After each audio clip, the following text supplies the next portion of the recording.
একটা বোতাম শুধু চাপ দিলেই প্যারাশুটটা খুলে যেত, জীবনটা হয়তো বেঁচে যেত, ফিরতে পারতেন পরিবারের কাছে। কিন্তু ফ্লাইট লেফটেন্যান্ট তৌকির তা করেনি, কারণ তিনি শুধু নিজের প্রাণ নিয়ে ভাবেননি, ভেবেছিলেন নিচে থাকা মানুষদের কথা।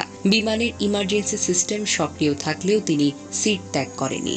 শেষ মুহূর্ত পর্যন্ত চেষ্টা করে গেছেন বিধ্বস্ত হওয়ার আগেই ফাঁকা জায়গায় নিয়ে যেতে। তিনি জানতেন তার এই যুদ্ধ বিমান যদি কোনো জনবহুল এলাকায় পড়ে আরো অনেক প্রাণ যাবে। এই সাহসিকতা, এই আত্মত্যাগ কোনো শব্দে সম্পূর্ণ বর্ণনা করা যায় না। তৌকিরের যে বিমানটি বিধ্বস্ত হয়েছে সেটি ছিল বেশ পুরনো F-7BGI, একটি যুদ্ধ বিমান যার স্থান আধুনিক যুগে আর নেই। তবুও এই বাতিল বিমান দিয়ে চলছিল প্রশিক্ষণ, কারণ দুর্নীতি আজও উড়ে বেড়ায় বাংলাদেশের আকাশে, আর সেই দুর্নীতির বোঝা বয় আমাদের মতো সন্তানেরা। তৌকির আকাশে মারা যাননি, তিনি মরে গিয়েছিলেন বহু আগে। যেদিন বাজেট চুরি হয়েছিল, যেদিন সিদ্ধান্ত হয়েছিল 1970 দশকের বাতিল যুদ্ধ বিমান দিয়েই হবে প্রশিক্ষণ, এই সিস্টেম তাকে দেয়নি কিছুই। না দিয়েছে সুরক্ষা, না দিয়েছে বিকল্প, না দিয়েছে আধুনিক কোনো যন্ত্রপাতি। তাকে দিয়ে গেছে কেবল ঝুঁকি, মরিচা ধরা লোহা আর নিশ্চিত মৃত্যু। তবুও তিনি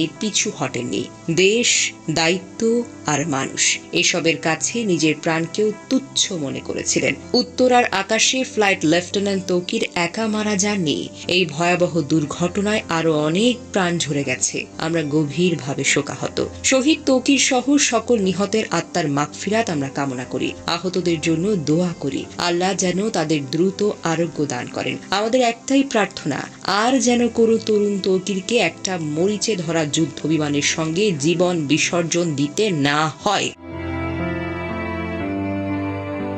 দুর্ঘটনার খবর ছড়িয়ে পড়লে বিকেল থেকে রাজশাহী নগরীর উপশহরের ৩ নম্বর সেক্টরের আশ্রয় নামের ভাড়া বাড়িতে স্থানীয় বাসিন্দা ও স্বজনদের ভিড় করতে দেখা যায়। বাড়ির মালিক আতিকুল ইসলাম বলেন, ফ্লাইট লেফটেন্যান্ট তৌকির ইসলামের মা বাবা ও বোন জামাই ঢাকার উদ্দেশ্যে রওনা হওয়ার আগে তার মৃত্যুর খবর জানতেন না। পরিবারের সদস্যরা জানতেন সাগর জীবিত ও চিকিৎসাধীন রয়েছেন। তৌকির ইসলামের বড় চাচা মতিউর রহমান বলেন, ঢাকায় রওনা হওয়ার আগেই তৌকিরের বাবা মাকে নিহতের খবর জানানো হয়নি। গত বছর তৌকির ইসলাম বিয়ে করেছেন। চলতি বছরের ফেব্রুয়ারি মাসে বিয়ের আনুষ্ঠানিকতা সম্পন্ন করেন। তার স্ত্রী ঢাকার ব্র্যাক ইউনিভার্সিটির একজন শিক্ষক। প্রসঙ্গত, সোমবার দুপুর 1টার পর রাজধানীর উত্তরার দুর্ঘটনায় পরে বাংলাদেশের বিমান বাহিনীর একটি প্রশিক্ষণ বিমান। বিমানটি উত্তরার মাইলস্টোন স্কুল অ্যান্ড কলেজের একটি ভবনে গিয়ে পড়ে যায় এবং বিধ্বস্ত হয়। সঙ্গে সঙ্গে বিমান ও স্কুল ভবনটিতে আগুন ধরে যায়। যে ভবনে এটি বিধ্বস্ত হয় সেখানে বহু স্কুল পর্যায়ের শিক্ষার্থী ছিল, যাদের বেশিরভাগই হতাহত হয়েছে।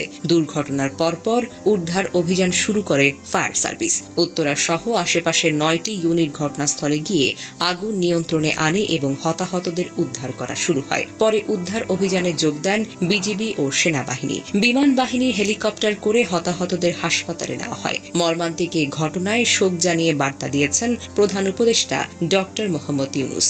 মঙ্গলবার রাষ্ট্রীয় শোক ঘোষণা করা হয়েছে।